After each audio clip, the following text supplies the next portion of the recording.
Hello बच्चों, क्या हाल है आप सभी के। पिछले दिनों मैं कुछ मैच देख रहा था, वर्ल्ड कप के मैचेस थे। तो हो सकता है आप लोगों ने भी देखे हो। एक कई बार सिचुएशन ऐसी हुई मैच के अंदर, स्पेशली जब सेमीफाइनल मैच चल रहा था इंडिया और इंग्लैंड का हुआ था शायद, जिसमें इंग्लैंड बस जीतने ही वाला था। तो वहाँ पर मैंने नोटिस किया कि जब बुमराह, स्पेशली बुमराह, और भी बॉलर थे अच्छा कर रहे थे, लेकिन जब बुमराह बॉल लेकर अपना रनअप ले रहे थे तो क्राउड चिल्ला रहा था। क्राउड चिल्ला रहा था, बुमराह बुमराह बुमराह। इस तरह से क्राउड चिल्ला रहा था। उस क्राउड के चिल्लाने से क्या फर्क पड़ रहा था? क्या बुमराह के पास स्किल नहीं था? क्या उस क्राउड के चिल्लाने से बुमराह के पास स्किल आ गया? या बुमराह की बॉल बहुत तेज हो गई?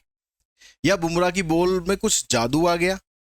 उस क्राउड के चिल्लाने से क्या एकदम से ड्रास्टिकली चेंज आ गया बुमराह की बॉलिंग में? हालांकि बुमराह जी बहुत बढ़िया बॉलर पहले से ही है। तो क्या जरूरत थी क्राउड को शोर करने की? अरे भाई, क्या जरूरत थी क्राउड को शोर करने की? बुमराह महान बॉलर है। आराम से शांति से बैठे रहते, विश्वास करते यार बुमराह अपना काम कर लेगा, कोई टेंशन नहीं। आराम से चुपचाप मौन बैठे रहते। लेकिन क्या आपको ऐसा लगता है? क्या किसी के चिल्लाने से, क्या ऑडियंस के चिल्लाने से, क्या बुमराह के अंदर एक जो किलर इंस्टिंक्ट होती है, क्या वो बढ़ी नहीं होगी? क्या उसका जो स्किल है, जो उसके पास ऑलरेडी था, लेकिन उस स्किल में एक धार आई होगी, उसको एक कॉन्फिडेंस मिला होगा, उसको एक मजबूती मिली होगी, उसको एक आत्मविश्वास मिला होगा, यार इतना लोग मेरे साथ है, मुझे किस बात का डर है, अपनी जान लगाता हूं पूरी। रिजल्ट जो भी हो, रिजल्ट जो भी हो, मैच हारो चाहे मैच जीतो, अपनी जान लगाता हूं पूरी। और सामने वाले को कोशिश करता हूं कि आउट कर दूं, या सामने वाले को कोशिश करूं कि मैं डॉट बॉल डाल दूं, उसके ऊपर प्रेशर बना दूं। और होता ऐसा है, और होता ऐसा है, एक बार नहीं होता, कई बार होता है। वो जरूरी नहीं कि बुमराह के साथ ही होता है, बहुत बॉलर हैं, ठीक है, किसी दूसरी टीम के साथ भी होता है। जब एक क्राउड का सपोर्ट होता है ना, जब एक अपने लोगों का समर्थन होता है, तो किसी भी चीज की ताकत जो है वो दुगनी हो जाती है। अभी पीछे, शायद कल की बात है, हमारे एक फेलो एजुकेटर्स है, यूट्यूब पर बहुत सम्मानीय एजुकेटर है, बहुत अच्छे से बच्चों को टीच करते हैं। हम उनका पूरा पूरा सम्मान करते हैं, लेकिन इसका मतलब ये नहीं है कि वो किसी का सम्मान ना करें। मुद्दा है, जैसा आपको पता ही है, कि आप लोगों के ग्रेस मार्क्स आए हैं। सीबीएसई ने अपनी मार्किंग स्कीम में बता दिया कि बच्चों को ये ग्रेस मार्क्स मिलेंगे। अब वो जैसे ही न्यूज़ हमारे पास आई, हमने आप लोगों को शेयर कर दी। और जब आपका पेपर हुआ था, तब भी ये मुद्दा हमने उठाया था कि भैया ये ग्रेस मार्क्स आपको मिलने चाहिए, क्योंकि ये क्वेश्चन आउट ऑफ सिलेबस है। हमने कहा था भाई 7 मार्क्स मिलने चाहिए। एक जो केस स्टडी वाला क्वेश्चन था उसमें भी मिलने चाहिए, लेकिन सीबीएसई ने कहा दिया हाँ 6 मार्क्स आपको मिल जाएंगे, कोई दिक्कत नहीं है।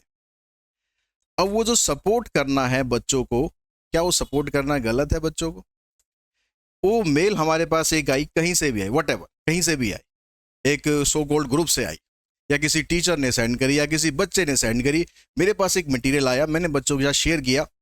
बच्चों ये करते हैं, एक बच्चों को एक दिशा दिखाई, एक बच्चों को कॉन्फिडेंस दिया, मैं तुम्हारे साथ हूं, हो जो भी, वो बात की बात है, हो कुछ भी, लेकिन अगर आपके साथ कुछ गलत हुआ है तो कम से कम मैं तो आपके साथ हूं। अब आप क्या करते हैं, आप उस सो कॉल्ड ग्रुप में हैं, अप्लाइड मैथमेटिक्स के ग्रुप में हैं, आपके पास वो मेल आता है, लेकिन आप उस मेल को अपने पास रख के बैठ जाते हैं, या फिर आप खुद मेल कर देते हैं, कुछ आगे सर्कुलेट नहीं करते, आप एक मौन समर्थन बच्चों को दे देते हैं। बच्चों को क्या पता कौन समर्थन दे रहा है कौन नहीं दे रहा। क्राउड अगर चुपचाप बैठा है तो बुमराह को क्या फर्क पड़ रहा है? क्राउड चुपचाप बैठा है, उसको कोई सपोर्ट नहीं मिल रहा वहां से। सपोर्ट उसे तब मिलेगा जब उसके लिए चीयर किया जाएगा, जब उसको एक कॉन्फिडेंस दिया जाएगा कि हाँ तुम आगे बढ़ो, हम तुम्हारे साथ हैं। तो क्या ये सपोर्ट देना गलत है किसी का? कोई और एजुकेटर है हमारे, बहुत वेल नोन एजुकेटर हैं, बहुत बड़े मीडिया हाउस से हैं, उन्होंने उस क्वेश्चन को सॉल्व कर दिया। तो सॉल्व कर दिया तो क्या हो गया यार, सॉल्व करके उन्होंने दिखा दिया कि भाई ये क्वेश्चन ऐसे सॉल्व होता है, लेकिन साथ में उन्होंने ये भी बात कि भाई ये क्वेश्चन बड़ा ट्रिकी। हालांकि उन्होंने ये वर्डिंग नहीं कही थी कि भाई आउट ऑफ सिलेबस है, लेकिन शायद उन्होंने ये कहा था कि ये क्वेश्चन थोड़ा ट्रिकी है और हो सकता है कि आपको मार्क्स भी मिले। ठीक है, जहां तक मुझे याद है, लेकिन हो सकता है कि थोड़ा वर्डिंग में हेर फेर हो, मैं उसके ऊपर नहीं जाता। लेकिन अगर उन्होंने सॉल्व करके दिखा दिया तो कौन सा पहाड़ टूट गया भाई? आप सॉल्व करके दिखाना चाहते आप दिखा देते, मैंने सॉल्व करके नहीं दिखाया।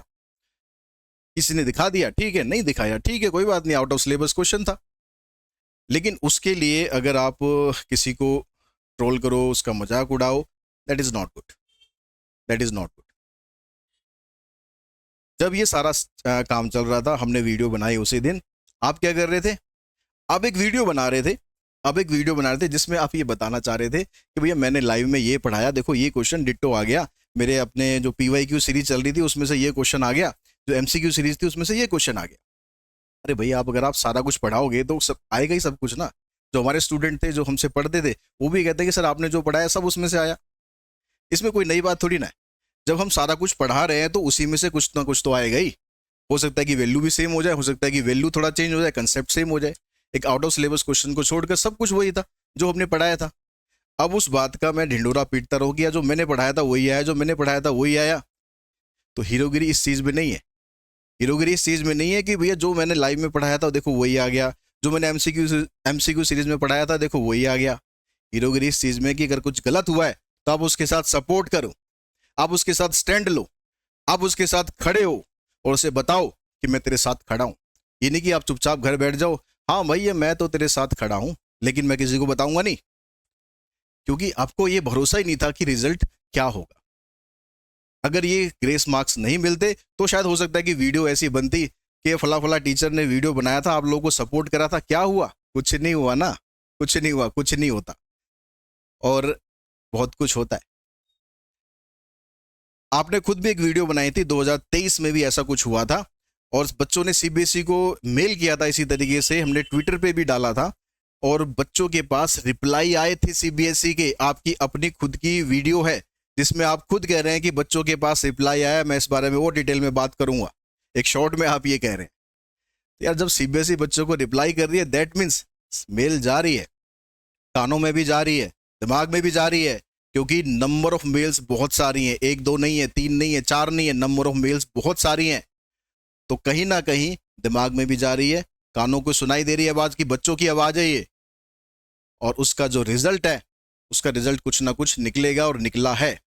और ऐसा एक बार नहीं हुआ, 2022 में भी हुआ था, और NTA के भी जो CUT जो एग्जाम लेती है उसके में भी हुआ था, जब NTA ने डिक्लेयर किया था कि भाई ये जो BCom ऑनर्स है उसके लिए अब मैथ्स होना कंपलसरी है, मैथ्स हो चाहे अप्लाइड मैथ्स हो, कंपलसरी है।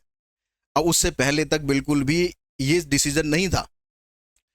डिसीजन कब आया? आई थिंक जनवरी या फरवरी में डिसीजन आया था कि BCom ऑनर्स के लिए मैथ्स कंपलसरी है। हड़कंप बच गया। जिन बच्चों ने मैथ्स नहीं लिया था, BCom ऑनर्स करना चाहते थे, भैया कैसे करें, मैथ्स उन्होंने लिया ही नहीं, आपने पहले क्यों नहीं बताया? NTA को डिसीजन वापस लेना पड़ा था। किस लिए? क्योंकि स्टूडेंट की डिमांड थी, स्टूडेंट का उसके खिलाफ एक्शन था, इसलिए NTA को वो अपना जो डिसीजन था वापस लेना पड़ा था। उस साल के लिए वो डिसीजन वापस लिया गया था। तो स्टूडेंट की आवाज को कोई छोटी आवाज ना समझे, स्टूडेंट की आवाज बहुत बुलंद आवाज है, सही तरीके से सही जगह पहुंचे तो उसका असर तो होता है। और हम तो ये मान लेते हैं कि भैया पूरा क्रेडिट आपका है। उस ग्रुप में आपने एक लाइन लिख दी, it is out of syllabus, और उस लाइन के ऊपर CBSE में हड़कंप मच गया, और CBSE ने कहा भाई सर ने कहा आउट ऑफ सिलेबस, तो ये क्वेश्चन आउट ऑफ सिलेबस है, बच्चों को मार्क्स दे दो। हम तो ये मानते हैं कि क्रेडिट आपका पूरा पूरा है, हमारा तो काम था कि बच्चों को मार्क्स मिल जाए, और बच्चों को मार्क्स मिल गए। एटलीस्ट 7 की डिमांड थी भैया, 6 तो कम से कम मिल गए। तो उसके लिए पूरा क्रेडिट हम आपको देते हैं कि उस ग्रुप के अंदर आपने जो मैसेज करा था उसकी वजह से ही डिसीजन हुआ है, हमें क्रेडिट लेने की कोई इसमें आवश्यकता नहीं है। दूसरी बात यह है कि जो मैंने अपने वीडियो में, कल के वीडियो में जो मैंने मुद्दे उठाए थे, मेरा मुद्दा ये नहीं था कि ग्रेस मार्क्स मिले या नहीं मिले। मेरा मुद्दा उसमें वीडियो में स्पेशली ये था कि जो अप्लाइड मैथ्स के स्टूडेंट है उनके पास कोई टेक्स्ट बुक नहीं है। एक CBSE हैंडबुक नाम के एक टेक्स्ट बुक है जो कि CBSE के पोर्टल पर है, लेकिन 2022-23 से अभी तक वो अपडेट नहीं हुई है। सिलेबस में बहुत सारे चेंज हो गए, 11th में भी 12th में भी, लेकिन वो अपडेट नहीं हुई है। तो हमारी डिमांड ये है कि वो एक बुक जो है, प्रिस्क्राइब्ड बुक, अप्लाइड मैथ्स के स्टूडेंट को दी जाए, और साथ साथ CBSE आगे इतना इंश्योर करे कि इस तरह की गलती आगे एग्जाम में ना हो, ताकि बच्चा किसी भी तरह से सफर करे। आप कहते हैं कि स्टूडेंट को अटेम्प्ट करना पड़ेगा तो ही मार्क्स मिलेंगे। मैं कहता हूं कि क्यों अटेम्प्ट करना पड़ेगा, उसे मार्क्स क्यों ना मिले। जब क्वेश्चन आउट ऑफ सिलेबस है, स्टूडेंट को दिख रहा है कि ये क्वेश्चन आउट ऑफ सिलेबस है, वो उसे क्यों करेगा? क्यों उसमें अपना टाइम वेस्ट करेगा? क्यों उसमें नंबर भी लिखेगा? गलती आपकी है, सिलेबस में आउट ऑफ आपने दिया है, बच्चे की गलती नहीं है। तो मेरी तो डिमांड ये है कि जो बच्चे ने अटेम्प्ट किया है चाहे नहीं किया, वो 6 मार्क्स सबको मिलने चाहिए। आप कहते हैं कि अटेम्प्ट करना पड़ेगा तभी मिलेंगे, और सीबीएसई भी देगी, वही जो अटेम्प्ट करेगा उसको ही देगी, मुझे भी पता है। लेकिन लॉजिकली ये है कि जिस बच्चे ने नहीं करा उसको भी मिलना चाहिए, अगर क्वेश्चन आउट ऑफ सिलेबस है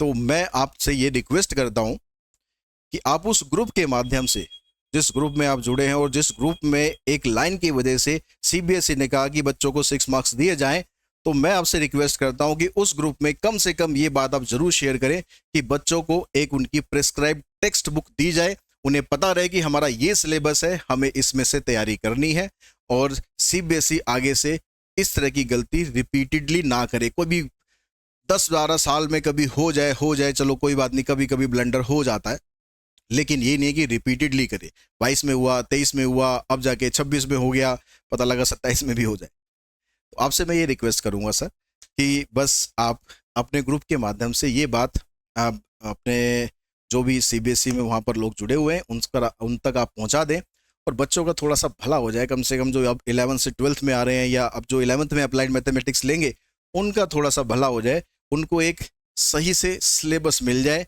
ताकि उन्हें प्राइवेट पब्लिशर्स की बुक के लिए ना सोचना पड़े कि मेरे को इस बुक से पढ़ना है, इस बुक से पढ़ना है, इस बुक से पढ़ना है, इसमें ये कंटेंट नहीं है, उसमें वो कंटेंट नहीं है, इसमें वो कंटेंट नहीं है। अभी तक कोई भी ऐसी कंप्लीट बुक नहीं आई है जिसके ऊपर हम पूरा का पूरा हर चैप्टर के लिए भरोसा कर सके। हमारा अपना क्वेश्चन बैंक है जो हम बच्चों को देते हैं, उस पर मेहनत करते हैं, बनाते हैं, उस बारे में मैं कोई बात अभी नहीं करूंगा। लेकिन जो वेल नॉन पब्लिशर्स हैं उसमें से कोई भी बुक अभी तक ऐसी नहीं है जो कि पूरी तरीके से इसके ऊपर रिलाई हम कर सके, इस बुक से पढ़ेंगे तो हमारा सब कुछ इसी बुक में से ही लगभग आ जाएगा, या इसी कंसेप्ट के क्वेश्चन हमारे इसमें से आ जाएंगे। आपसे बस यही रिक्वेस्ट है। बाकी सम्माननीय आप हमारे लिए पहले भी थे, अभी भी है, आगे भी बने रहेंगे, और आपसे अपेक्षा करते हैं कि बस आज की इस वीडियो में इतना ही। Thanks all.